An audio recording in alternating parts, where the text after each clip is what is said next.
Bonjour à tous et bienvenue à ce bref tour d'actualité sur la Voix Sainte TV.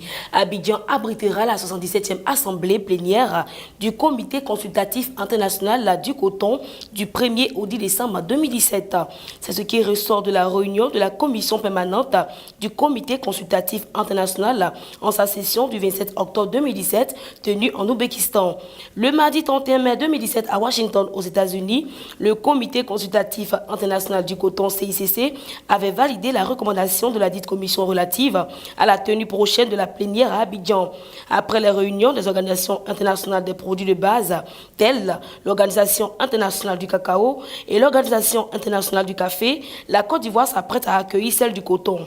D'autant que, placée sous le thème du coton à l'ère de la mondialisation et du progrès technologique, la 76e assemblée plénière du Comité consultatif international du coton a permis aux pays membres et observateurs d'échanger sur les thèmes pertinents de l'actualité cotonnière mondiale.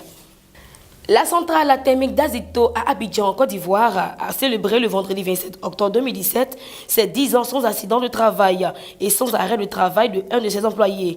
À cette occasion, Nora Bois, directeur général d'Azito, n'a pas caché sa grande satisfaction.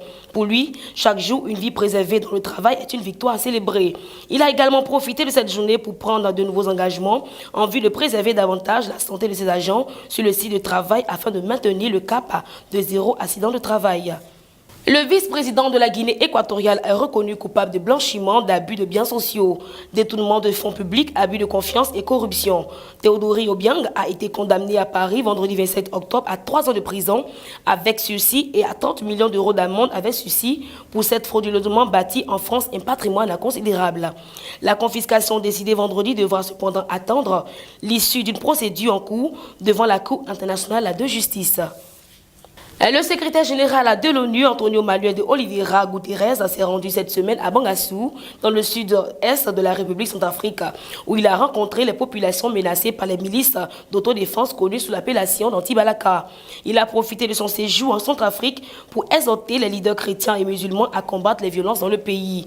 Antonio Guterres a fait appel aux responsables religieux chrétiens et musulmans pour qu'ils condamnent ouvertement toutes les formes de violence perpétrées dans le Séléka et les Anti-Balaka. Musulmans et chrétiens doivent vivre ensemble, a-t-il affirmé. À Bangassou, les casques bleus sont visés par les Anti-Balaka parce qu'ils assurent la protection des 2000 déplacés musulmans qui sont hébergés dans un séminaire catholique.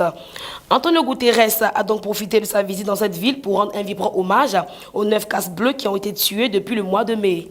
C'est la fin de ce flash. Merci d'avoir été en notre compagnie. Que Dieu vous bénisse et bonne suite de programme. Au revoir.